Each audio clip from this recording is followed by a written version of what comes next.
I'm raising 2 girls on my own after my wife died, and I keep things simple because I don't have room for chaos. One of the most important ones is that there are no games about spirits, no trying to contact the dead. I explained it clearly without trying to scare them because I wanted them to listen, not panic. They always said they understood, and they looked serious when they said it, which is why I let my guard down more than I should have.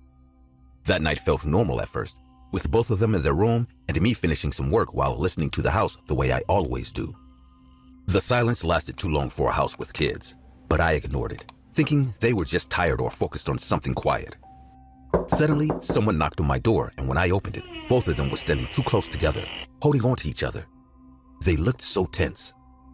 "We need help." I followed them to their room without asking questions right away. The lights were on, the curtains were closed, and there was a sweet smell that didn't belong there, like something from the kitchen had been used and left out. On the floor, I saw the letters drawn in a circle and the cup placed over them, and I felt immediate frustration because I had always warned them about this. "I told you not to do this." Instead of defending themselves, one of them looked at the cup and spoke in a low voice. "Someone answered, but it wasn't Mom." They both looked toward the door at the same time, and neither of them smiled or tried to turn it into a joke. I stayed still for a moment, watching how they reacted instead of focusing on the game. They weren't trying to convince me of anything. They were waiting for something to happen again. Then we heard a voice from the hallway, low and clear, calling one of their names like someone standing just outside the room. It didn't drag the word or whispered. It said it in a normal tone that made it feel closer. I walked out right away and checked both sides of the hallway. There was no one there, and nothing looked out of place. When I came back, both of them were on the bed, sitting close together. "It does that when we stop." I told them it was probably something from outside or sound they misunderstood. I turned to leave, but one of them pointed at the wall without speaking, and I followed her hand slowly because she didn't lower her arm. The message wasn't there before. "Come back." The letters were thick and uneven, and when I touched them, I realized it was ketchup, which made me turn back to them with frustration because it looked like a joke taken too far. "You don't do this and then act scared." They both started at once, trying to explain they didn't write it, and their voices were breaking in a way that didn't match a prank, but I still wasn't ready to accept that. Later that night, I stayed awake with my door open, listening for anything that didn't belong, because even if I didn't believe them fully, I couldn't ignore what I had heard. The house stayed quiet for a long time, and then I heard steps in the hallway. The sound had weight behind it, and it moved in a controlled way that didn't match how my daughters walk. I stepped outside and followed the direction of the sound, and it stopped right outside their door, like whoever was there knew I was coming. I stood in front of their door listening, and there was no movement inside, not even the sound of shifting on the bed. The silence stretched long enough to make me hesitate before opening it. When I did, both of them were asleep, and I checked them closely to make sure they were not pretending. Their breathing was slow, and neither of them reacted when I got close. Then I looked at the wall again. "This time, stay." The message had changed, and I knew it wasn't there before because I had already seen the previous one clearly. I woke them up and asked who wrote it, and they both looked confused and scared in a way that didn't feel staged. One of them started crying quietly while the other kept shaking her head. "We didn't get up." I checked their hands and the floor, and there was nothing showing that they had moved recently, and that forced me to stop assuming and start paying attention. In the hallway, I noticed a small red mark on the floor near the door, and when I crouched down, I saw that it matched the color on the wall. It wasn't a spill. It looked like something had been touched and lifted. I followed the marks slowly, keeping my eyes on the floor, and they led away from their bedroom toward mine. I moved carefully, not rushing, because the pattern was clear enough to follow, and the marks stopped at my door. When I opened it, I already knew something would be there. "Marry me." The message was larger this time, and it didn't match anything my daughters could write, which made it clear that something else was involved. I stayed in the room trying to understand how someone could move through the house without being seen, and I went through every possible explanation I could think of, but none of them worked. Then I heard a small movement behind me. I turned slowly and saw him standing in the corner. He was thin, older, wearing my wife's dress in a way that didn't fit his body, and he held an axe in both hands. His face was calm like he had been waiting. She didn't answer, so I did. I stepped back, keeping distance between us, and tried to position myself closer to the door. "Leave now." He smiled slightly and adjusted his grip on the axe. "They asked for someone, and I stayed." He moved forward and raised the axe, forever. and I pushed past him, hitting his arm to throw off the swing. The blade struck the Nowhere wall to behind me run! with a heavy sound that carried through the house. I ran into the hallway and called for my daughters, not trying to stay quiet anymore. I heard him coming behind me, faster now, and I reached their room and opened the door. One of them was gone. The other pointed toward the hallway. He took her. I grabbed her arm and pulled her with me. He approached at the end of the hallway holding my other daughter by the arm, and she wasn't fighting him. She was looking at him like she knew him. She wanted me to stay. Then he turned and ran. I chased him through the house, following the sounds of his footsteps as he moved toward the back.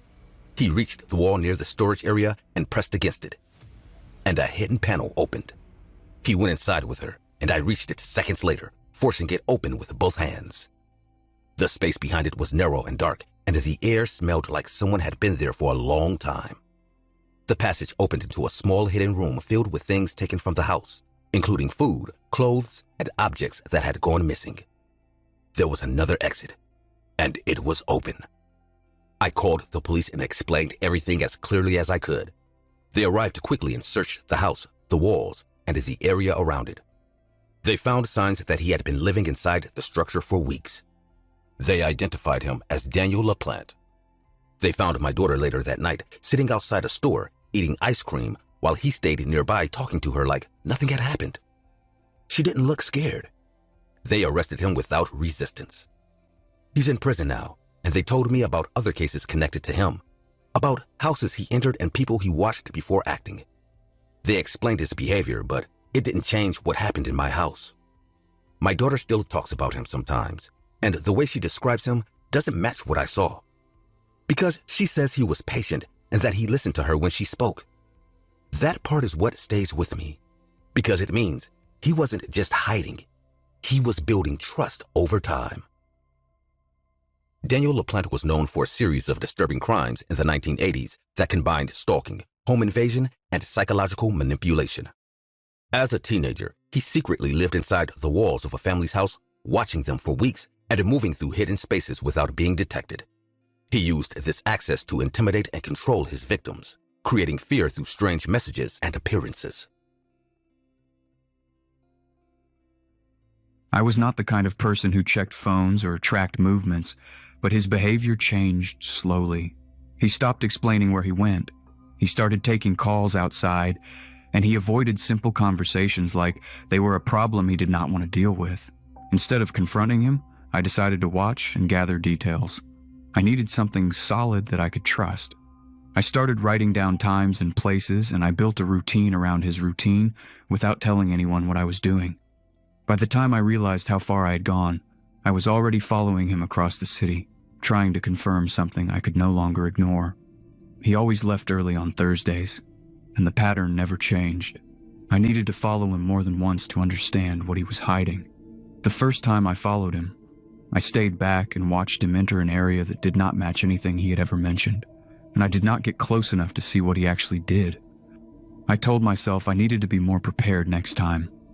The second time, I arrived earlier and parked far enough away to avoid being seen, because I needed a clear view without putting myself in danger too quickly. But what I saw forced me to rethink everything in a way I was not ready for. I stayed in the car and waited, because moving too soon would have made it harder to understand what was happening, and I needed to see enough to make a decision I would not regret later. I kept my eyes on the street and stayed still inside the car, because I needed to be sure I was not missing anything important before acting. The place was too quiet, and that made every small movement easier to notice. When he appeared, I immediately saw that he was not alone, and the way he held the woman with him showed control instead of familiarity. She tried to slow down and pull back, but he tightened his grip and forced her forward in a way that made it clear she was not there by choice. Before I moved, I stayed in place for a few seconds and forced myself to accept what I had just seen, because reacting without thinking would not help anyone. The situation was already serious, and I needed to act carefully. I got out of the car and moved closer. keeping my steps steady and controlled because I did not want to draw attention before I understood more. He dragged her to the house and forced the door open, and she stumbled inside while trying to resist, and then the door shut in a way that cut off any sound. I reached the door and pressed my ear against it, and I listened carefully because I needed to know what was happening inside before making a decision. I heard something being dragged across the floor, and the sound confirmed that this was not something I could ignore or explain away. I stayed at the door for a moment and kept listening, because entering without thinking could make things worse instead of better, and I needed to be sure I was not walking into something I could not handle. The sounds inside continued, and there were weak attempts at movement that suggested someone was still conscious. When I opened the door, I did it slowly to avoid making noise, and the smell that came from inside made it hard to stay focused because it was strong and unpleasant in a way that suggested something had been left there for too long. I stepped inside anyway, because leaving at that point was not an option. The room looked abandoned. I moved forward carefully and checked each direction, because I expected him to return at any moment. Before going further, I stopped and listened again, because the sounds from deeper inside the house were still there, and they gave me a direction to follow. I followed the hallway and noticed a side room with a door that was not fully closed, and something about that detail made me stop before continuing. Inside, there was a table covered with papers that looked organized. I stepped inside and looked closer, and the pages described how to handle parts of a human body in a way that showed planning and repetition, and that detail forced me to understand what I was dealing with. I stayed in that room longer than I should have, because my mind needed time to process what I was seeing, and I had to decide if I was going to continue or leave. A sound from the other room forced me to move again, because it was clear someone was still alive and needed help, and that fact made hesitation feel wrong. I stepped out and moved toward the source, keeping my movements controlled. The kitchen was dim, and the woman was on the floor with her hands tied behind her back and her legs restrained, and the condition she was in showed she had been struggling for a long time. She looked at me with fear and confusion, and she tried to speak even though her voice was weak. I checked the room quickly to make sure he was not there, and when I realized he had left, I moved closer and started working on the knots that held her. The rope was tight and difficult to undo, and it required steady effort to loosen without making noise. Before I finished, I noticed the refrigerator door was not fully closed, and I opened it slightly because I needed to confirm what I already suspected. Inside, there were stored pieces of human bodies arranged in a way that showed this had been done more than once. I closed it and focused on freeing her, because staying there longer increased the risk, without helping her more. When the rope came loose, I helped her sit up and tried to get her steady enough to move. Before we moved, I stopped and listened, because I needed to be sure we were not walking into him without warning, and the silence made it hard to judge how much time we had. I supported her as we started moving, because she could not walk on her own. We reached the hallway slowly, and each step felt louder than it should, because the house carried sound in a way that made it easy to imagine it reaching the front door. When we were halfway there, we heard a car door close outside, and that confirmed he had returned. I had to decide quickly, and I pulled her into the side room with the table because it was the closest place that offered any cover. We stayed still as he entered the house, and his footsteps moved through the rooms with a steady pace that showed he was not rushing. He stopped outside the door where we were hiding, and the handle moved slightly as if he was testing it, and that moment forced me to hold her in place to prevent any movement. The pause lasted long enough to feel deliberate, and then he moved away toward the kitchen. I used that moment to act, because waiting longer would only increase the risk, and I opened the door and moved quickly toward the exit while supporting her. We did not try to stay quiet anymore because speed mattered more. We reached the front door and got outside, and I guided her to the car while trying to keep control. When I looked back, he was standing in the doorway watching us. The police confirmed everything we found. The house contained clear evidence of what had been happening, and there was no way to explain it as anything else. The setup showed planning, and it showed that this had been going on for a long time. He was gone by the time they arrived, and the search that followed did not find him, which meant he had time to leave before anyone could stop him. I had to explain my life with him in detail, and that process made me realize how much I had ignored without understanding what it meant. The signs were there, but they did not form a clear picture until it was too late. And as for the woman, she survived. We did not stay in contact, but knowing she was alive made it easier to accept what happened. Alexander Spasivtsev was a serial killer who lured young women and girls into his apartment, where he kept them captive, tortured them, and eventually killed them. He practiced cannibalism, cooking and eating parts of their bodies while continuing to bring in new victims. He was eventually arrested after one victim managed to escape and alert authorities.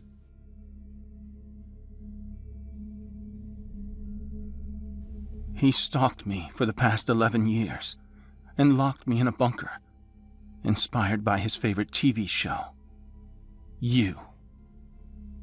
I was 20 years old at the time, and I was studying social work. Part of my routine included a small religious group where people met twice a week to talk about their lives, and that is where I met him. He was quiet, always sitting across from me, listening more than speaking. The messages started slowly and seemed harmless at first, because they referred to things I had said during the meetings, and I answered a few times out of politeness, not realizing that responding at all would make him think he had access to me.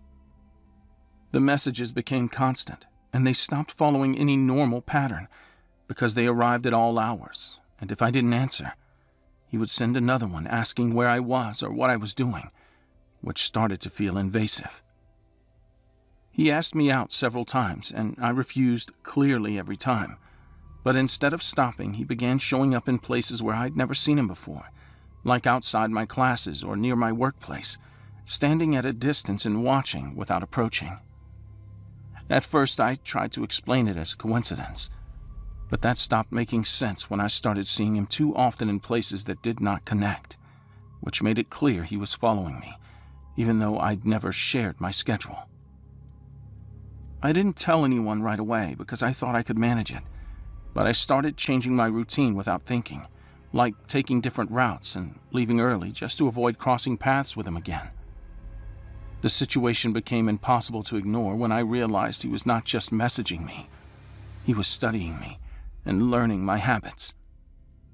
One night I checked my social media and saw he had gone through years of my posts, leaving comments on old photos. "You smiled more back then. You trusted people you should not trust." I blocked him immediately, but the next day I received a message from a different number, and the tone was no longer polite. The tension followed me everywhere, even in crowded places, trying to find him before he could get too close. One afternoon I got on a bus I rarely used, hoping that changing my routine would help. But halfway through the ride I saw him sitting behind me, and the way he stayed still made it clear he had been watching me the entire time. I got off earlier than planned, and he followed at the same steady pace, keeping enough distance to avoid confrontation, but staying close enough that I could hear his steps behind me. Weeks passed, and instead of stopping, he made it easier for himself by enrolling in the same academic program I was in, which meant he now had a reason to be near me without hiding it. He sat in the back of the classroom watching constantly, never speaking to me directly. Everything became undeniable when I found a tracker attached under my car, because it confirmed he had been following my exact movements without me knowing. I removed it and held it in my hand, trying to understand how long it had been there and how many places I had gone to while he knew exactly where I was. But the next message arrived quickly, and it proved I had not changed anything. "I am always near." I began carrying a small knife. I needed something that made me feel less exposed. The night everything escalated felt wrong from the beginning, because there were no messages, no signs, and no indication of his presence. I checked the locks multiple times and kept the lights on, trying to reduce the number of blind spots, and I stayed awake longer than usual because I didn't trust the quiet.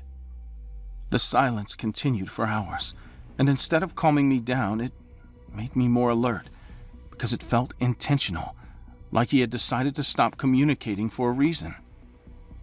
I went to the kitchen to get water, and that was when I noticed the bedroom door slightly open, even though I was sure I had closed it earlier.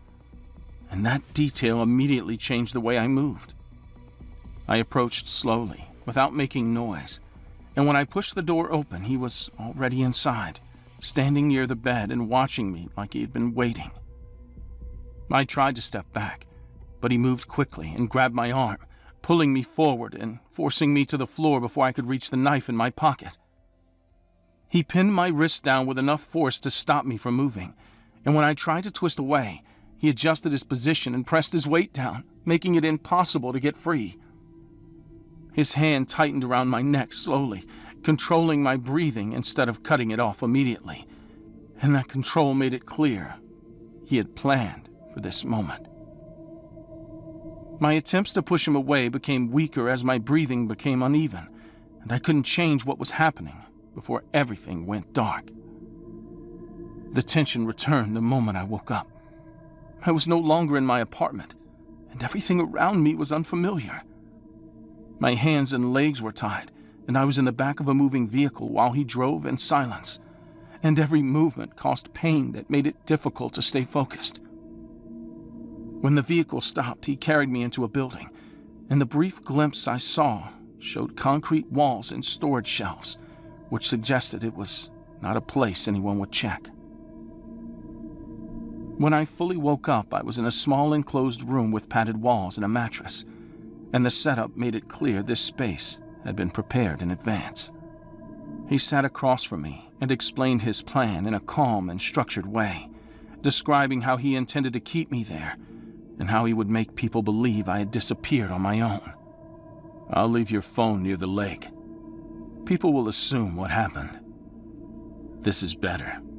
You don't need anyone else."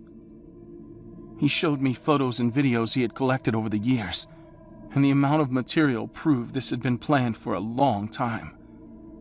The tension increased when he moved closer, because he acted like this situation was normal and expected me to accept it.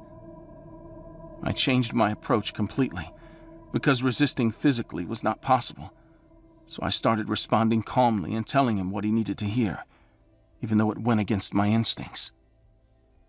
I focused on his fear of prison, which he mentioned more than once, and I used that to convince him that I would never report him if he let me go. "I won't tell anyone. I understand. I can keep this private." He hesitated, and that hesitation gave me a small chance. So I kept repeating the same idea until it became something he could accept. He eventually untied me, partially, and agreed to take me back. But before leaving, he made it clear that there were conditions. He returned me to my apartment and stood near the door, watching me before speaking again with a controlled tone. "If you lie, I will come back." Then he left. I stayed on the floor for a long time after he left, trying to understand how close I'd been to never leaving that place at all, and how easily everything could have ended differently. My body hurt and the marks were visible, but the physical damage was not what stayed with me the most. The tension did not disappear after I reported everything, because even though he was arrested quickly and the evidence was overwhelming, the awareness of how much control he had over my life remained. He claimed it was a role play, based on the TV show You, that went too far. I know it's a complete lie, but he's already paying for all the harm he caused me, and he'll keep paying for the rest of his life. Samantha Stites met Christopher Thomas through a religious group and initially saw him as just another member. Over time, his behavior escalated into a disturbing obsession that lasted more than a decade. For 11 years, he stalked her relentlessly, ultimately kidnapping her in a bunker he had constructed, reportedly inspired by the series You.